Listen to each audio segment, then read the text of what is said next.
an introduction, a short introduction to Masechet Moed Katan. We'll say a few words about Chol Moed. There's an Isur Malach on Chol Moed, which is derived in the Gemara Chagig on Daf Yud Ches. Rashi here quotes the entire sugya from Chagig Yud Ches, about 5 lines down from the top. And there's a drasha. It says in the 16th parak of Sefer Dvarim, Sheishes Yomim Tochal Matzos, Ubiyom Hashvi Atzeres Lashem Elokecha Lo Saseh Malach. So the first part of this pasuk mentions the 6 days, the first 6 days of Pesach, and then the last part of the pasuk mentions the 7th day of Pesach, and it's called Atzeres Lo Sasu Bo Malach. And now we have a hekesh that since in the same pasuk it refers to the 6th and the 7th, just like the Torah spells out that the 7th is Asur B'Malach, Lo Taseh Malach, so too the other 6 are also Asur B'Malach. However, the Torah doesn't say exactly what's included in this Isur Malacha. Is it the entire constellation of all the 39 malachos? So really, in this case, the Torah gave authority to the Chachamim to define the scope of the Isur Malach on Chol Moed. And therefore, the Chachamim established that a Davra Ovid, for example, if you don't do this Malach on Chol Moed, you'll take a financial loss, whatever that means. And there's something called Tzorech HaMoed, like, for example, you're cooking something for the Moed, or perhaps you're preparing a garment. Then there's something called Tzorchei Aguf, there's Tzorchei Rabim, Tzorchei Mitzvah. I mean, there's a whole list of cases and categories where the Chachamim allowed you to do Malacha on Chol Moed. So we're going to focus our attention now, first and foremost, on what's called Davra of something that if I don't get involved in it, I'm going to suffer a financial loss. Mashkin Beis Hashlachim. Beis Hashlachim is a field that doesn't get enough rain to sustain it, like it's on a high plateau or on a mountain, and therefore we constantly have to irrigate it. And Mashkim, you're allowed to irrigate a Beis Hashlachim b'Moed, even on Chol Moed. And now the Mishnah shifts over to another topic, and that's Shvius. During Shvius, we're not allowed to do malachos. One of the malachos that's prohibited on Shvius is called Zoreah.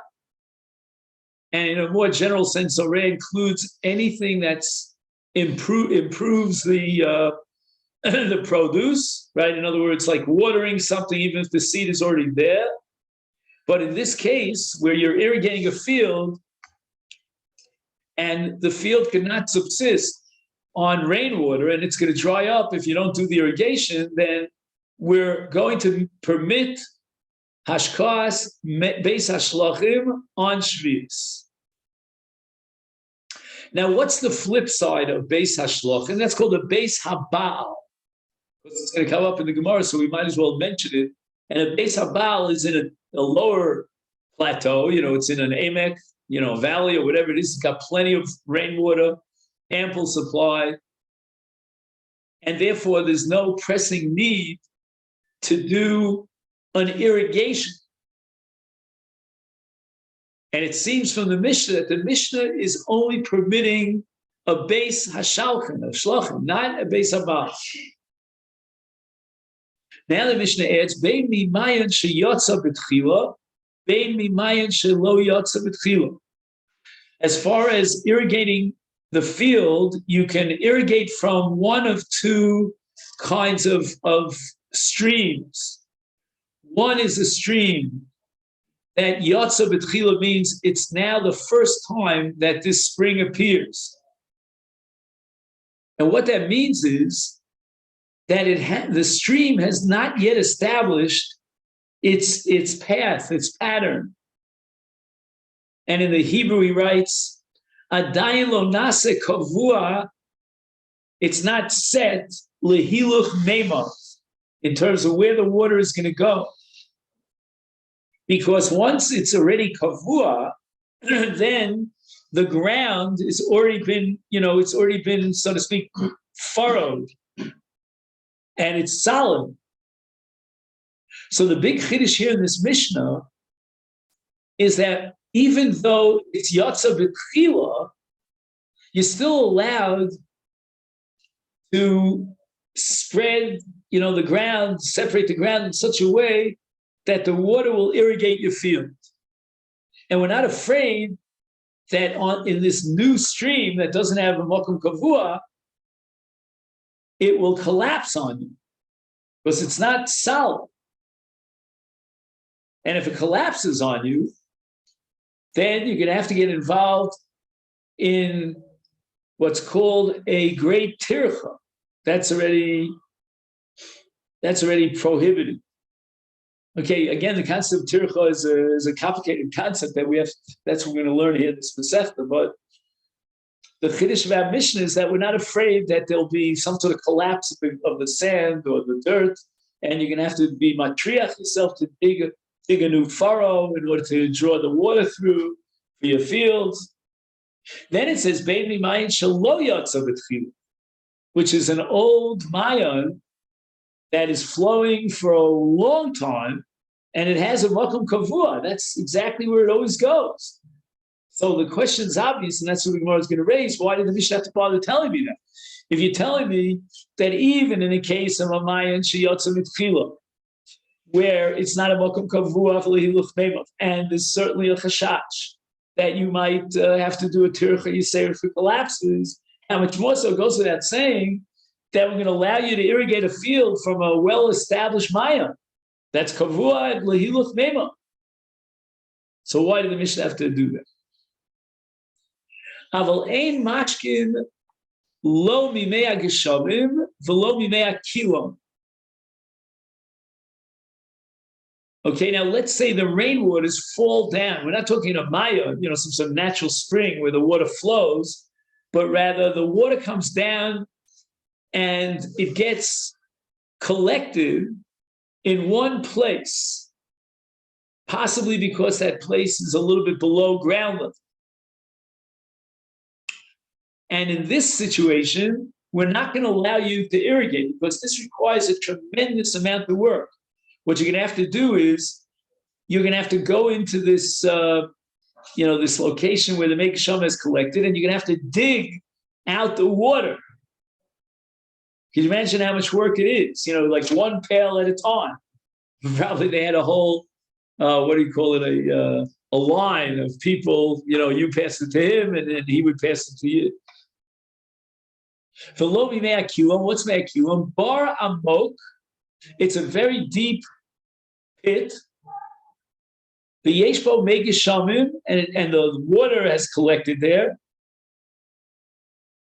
So this is not a case where he deliberately created a cistern for the rainwater to fall into. This is a natural situation called mea kilon, and it's such a deep pit that over the course of time during the rainy season, the rain gathered together in this pit, and the water line is rising over the time. And now he wants to use it by digging into this, this deep bar and drawing forth the water. That's already a tircha yisera. So again, it's very interesting. The borderline here between what you're allowed to do on Yom Tov, meaning Chol Moed, and what you're not allowed to do, meaning in what cases is it considered such a great tircha, it's a very ambiguous line. Where do you draw the line? Let me just see if by chance he adds anything.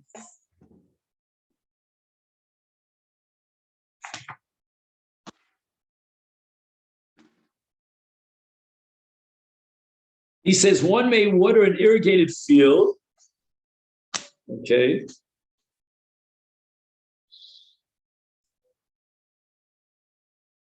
He writes to avoid irreparable damage to the crops. Whether it's a newly emerged spring and it hasn't begun to flow until just recently, or from a spring that is not newly emerged.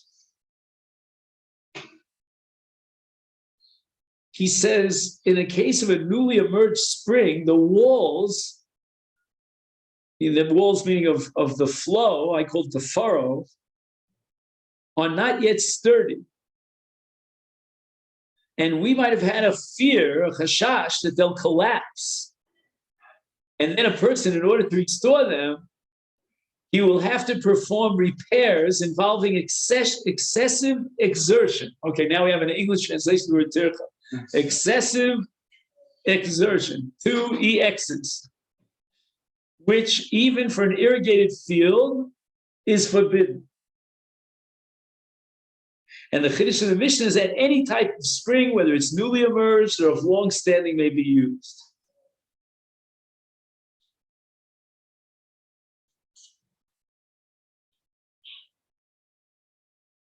Okay. Now, Aval ein mashkin, one may not water even an irrigated field, neither from a pool of rainwater, nor from the water of a well. Rainwater refers to a pool of rainwater adjacent to a garden or a field. Okay, so that's called Mei Geshamim. And well water, which is called Mei Kilon, is water contained in a deep pit.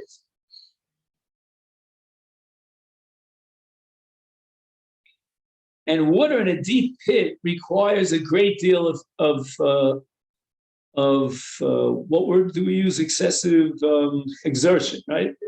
Requires exertion. He's going to have to use a pail, which is called in Hebrew a kilon, in order to bring the water up to the surface from this deep pit.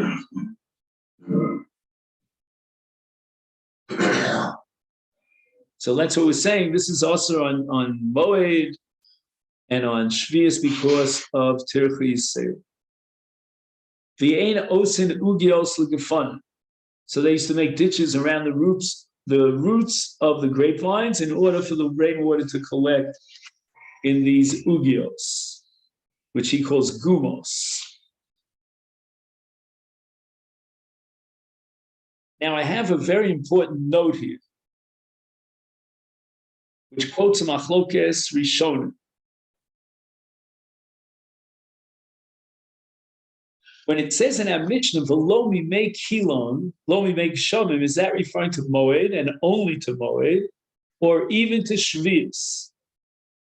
And he quotes the Ran and other Rishonim who say that this Isur of lo ein mashkin, lo mimei geshamim, v'lo mimei kilon only applies to Moed, but it does not apply to Shvius. And why? Says the Ran, shetircha yisera ein asur b'shvius. The malach is awesome, but not tircha yisera. If there's no tircha yisera, I'm saying if there is tircha yisera, but there's no malacha, then it's mutter on shvius. So if, let's say, you had this mei kilon, where you're digging the pail into the well that's in the bottom of a deep pit in order to irrigate your beis hashlachim, that would be mutter on shvius, even though it's also on chol hamoed. Again, as we said before, osim ein osim ugios l'gefana. That's because of tircha yisir. Rabbi Elazar ben Azariah omer ein osim es ha'ama b'tchila b'moed u'b'shvius. So he translates the word amma as a ta'ala, which I say that I use the word a furrow. Let's see what he calls it. Probably has a better word than that.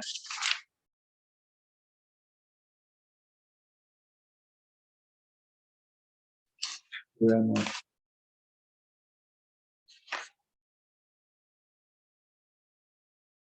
Oh, he used the word canal.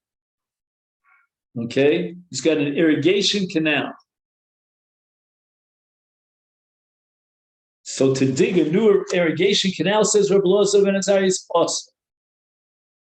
both on Moed and on Shvis.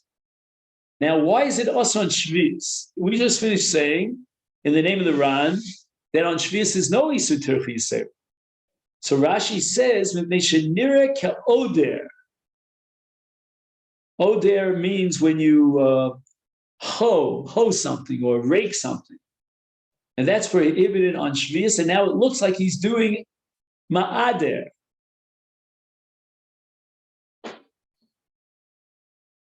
The Chachamim Omrim, they disagree with Rabbi Elazar ben Azariah. Osenes ha'ama b'tchila b'shvius. And Rashi explains because the Chachamim lo chashashu shenireh ka'oder. Chachamim think that creating this canal is not similar to Oder. Ki ha'oder osa kain litzarach zriya.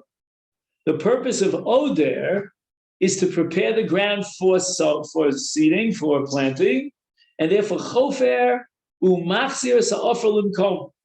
He digs, and then he puts the plant in, the seed in, and then he puts back the offer that he took out. But oses ha'ama, chofer umatil es ha'ofer l'makom acher. He digs here, and he shovels out the dirt to another place.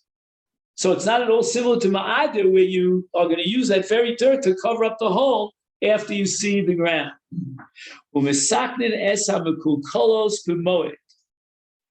If, let's say, you have this canal and some of the earth around the canal fell in, collapsed into the canal, and as a result, the canal became, what's the word in English? Not stuffed up. What do you call it? You get like a blockage, the flow of water. What word? Obstructed. So it becomes obstructed. And now, as a result of this obstruction, the water is not flowing. And the Chacham say, you're allowed to fix this up on Chol Moed, remove those obstructions. That's not considered extensive exertion.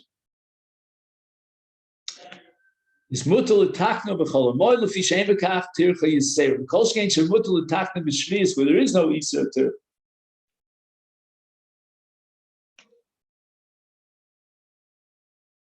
However, if you notice, this is the case of mitaknim es hamikul kolos. What about a case of asiyas amas mayim b'tchila? Let's say there is no canal, and you want to create the canal, then even the Chacham would agree that's awesome. That's already Tircha Yitzera. So again, if there's an obstruction in the canal, and you want to just remove the obstruction, and that's the tikkun that you're doing on Chol Moed, that you're allowed to do. Umesaknin es kilkule hamayim shebrishus harab. Let's just see what he's fixing up now.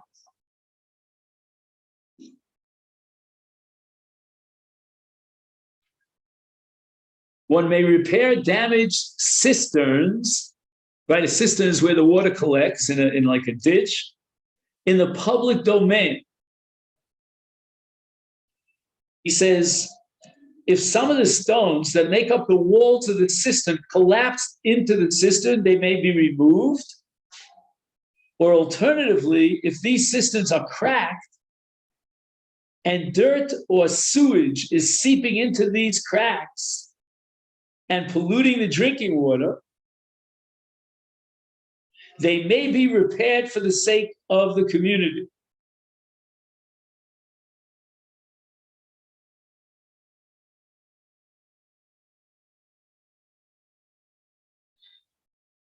So this, my friends, is another category that we mentioned that's mutar on Chol Moed, and that's called tzorchei harabim, the needs of the community. So again, we're clearing out these this dirt and sewage that's polluting the water. We can clear out pebbles or splinters. Right, and we clear it out. We're allowed to do, repairs of the roads, road repair. and street repair. It's interesting. You see these guys walking, working here, and you find it's all over the place, the hard hats and all that stuff, and they're repairing the public thoroughfares. And if you would see that on Chol Moed, you would not expect it. There would be a Fruma Yid who's doing that work. But as far as I can tell, since it's for the benefit of the community, to remove all these pebbles and splinters that have fallen onto the roads, then I would say that's allowed on Chol Moed, maybe even a mitzvah on Chol Moed. It's Sarchei Rabbin. Umesachnin es hajochem es archovos v'es mikvos hamayim. And once again, we're talking about a case where, let's say the mikveh doesn't have enough water, you need more rainwater, you need arbon saw. The osin called Sarchei Rabbin, and now the Mishnah gives you a general rule that includes all the above, which means that you're allowed to do malacha on Chol Moed for Sarchei Rabbin. And this is going to have to be some sort of reboot. The Gemara is going to ask, why did the Mishnah bother telling me that when we have all the cases here? There must be some case that's not listed in the Mishnah. Umitzainin es hakvaros. Now, Tziyun Kever has a double meaning to it. First of all, it's in order to make sure that the Kohanim know that there's a Kever there, because a Kohen is not allowed to go near the Kever. Also, Tziyun is what we call a monument, a matzeva. I don't know if you've ever heard that there are people, again, it's not such a common minute, but it used to be back in the old days, they will create their own matzeva during their lifetime.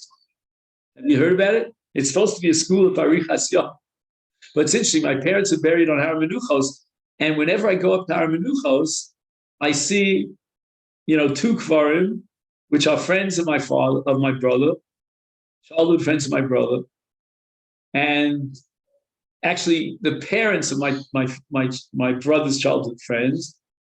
And I kept asking my brother, when did they die? And he kept telling me, I want your money. They're still alive. They have really prime, real estate there in Har Menuchos. Today, it's hard to get a place in Har Menuchos. Now they bury you, one layer on top of the other. So this is covered a mess, and you're allowed, and also for the Kohanim, so you're allowed to do that on Chol Moed. V'yotzim af ala kilayim. So what's kilayim? The Torah forbids the planting of two species together, to mix the species. And not only that, there's an Isur Kiyum kilayim. You're not allowed to even leave it in the ground. You have to rip it out of the ground. Let's say it was planted by a non-Jew or whatever.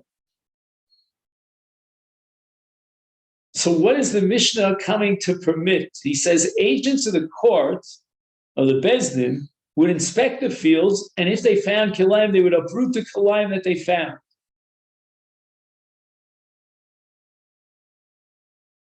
And that is the end of the Mishnah. So let's just start the Gemara.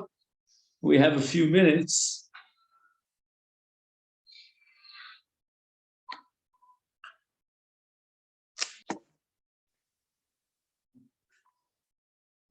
So the Gemara is the following: Hashta yesh lomer mimayin sheyotza b'tchila.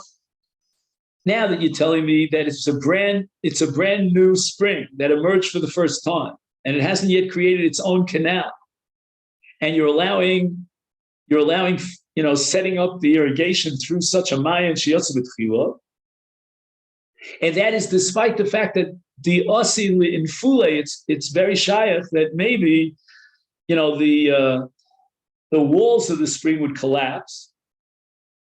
And that's going to force you to do a Turchi Yisera Mashke. Nevertheless, the Mishnah allows it on Chol Moed. Is mimayon shelo yatsa b'tchila. You have a mayon that is an old ancient mayon, the lo asil in fule, and there's no chashash that maybe the walls of the spring will collapse, of the canal will collapse. Boy, why did the Mishnah have to bother telling me that? The answer is Amri. we said the following. Itzer.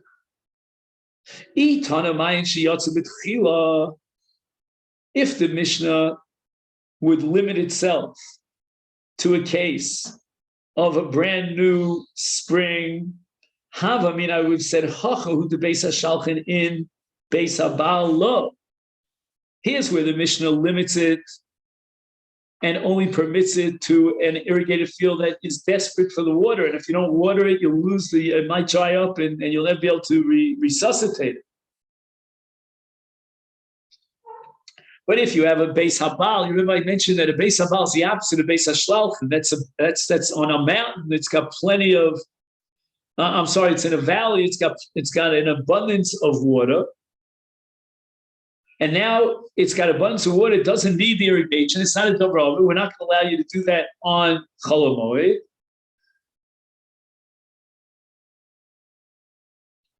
Mishum the Osilin Pule. And here, we're only going to allow you because of the pressing need of a Beis HaShalchin.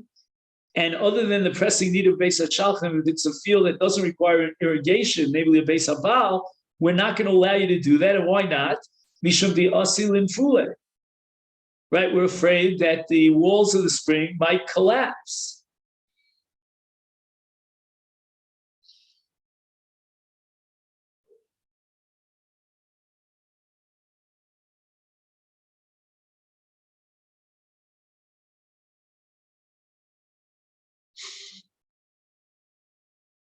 But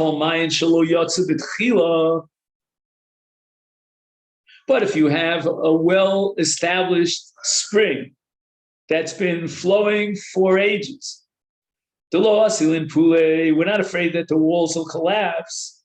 I might think, afilu beis habal nami, I could be matir, even in the case of a beis habal.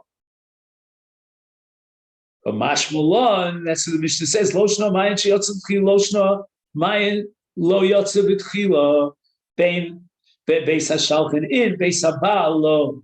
So the Mishnah wants to teach me that when we limit the heter to a case of a beis hashlachin, and we prohibit a beis habal, that applies both to a new mayon and to an old, well-established mayon.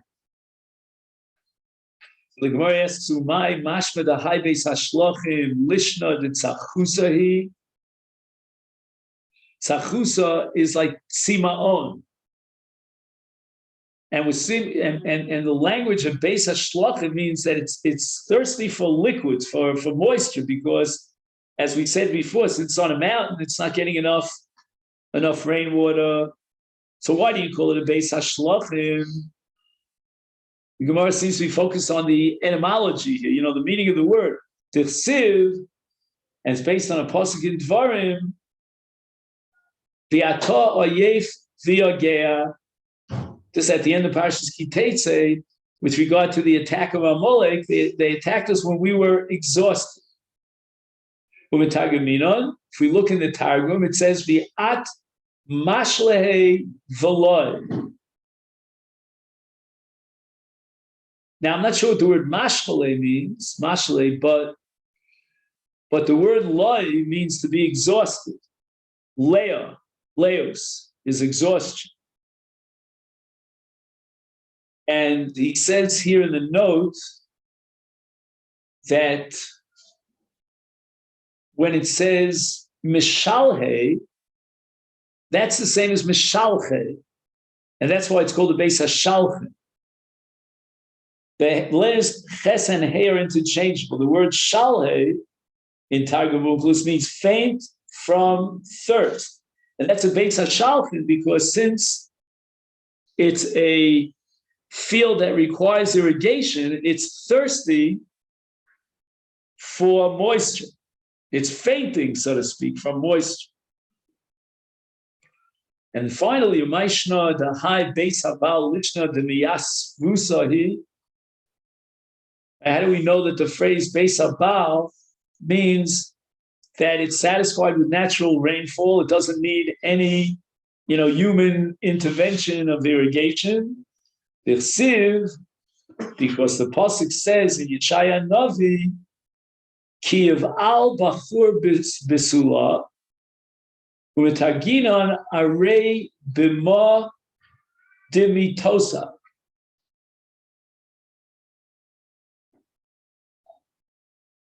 Can you hear?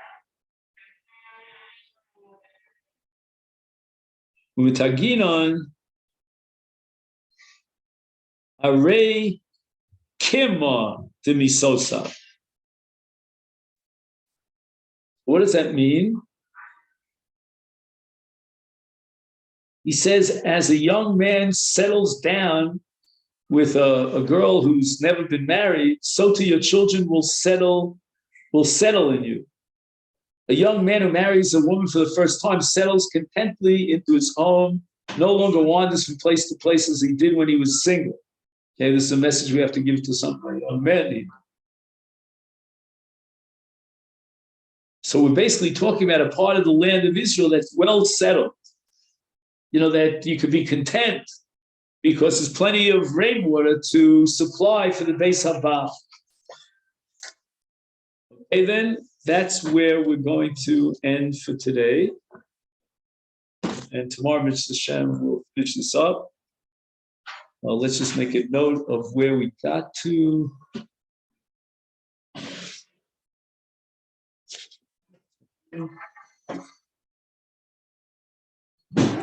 Yeah, here's where we got up to. Thank you very much. Thank you. And if I don't see you, have a good Shabbos. It's hard to believe it's already Thursday. Are you here on Shabbos? Yes, I wasn't planning to be, but Rabbi Moed is still stuck with this bidud. So he asked me if I could come. So I might change my plans. My daughter was a little bit disappointed because she had gotten an apartment for us to stay in. All right, but the call of duty. Duty! Oh, good soldier in the army of soldier. Okay, we're on Zoom tomorrow at some point? Tomorrow on Zoom, yeah, probably the later time. Good. Yeah, okay, good.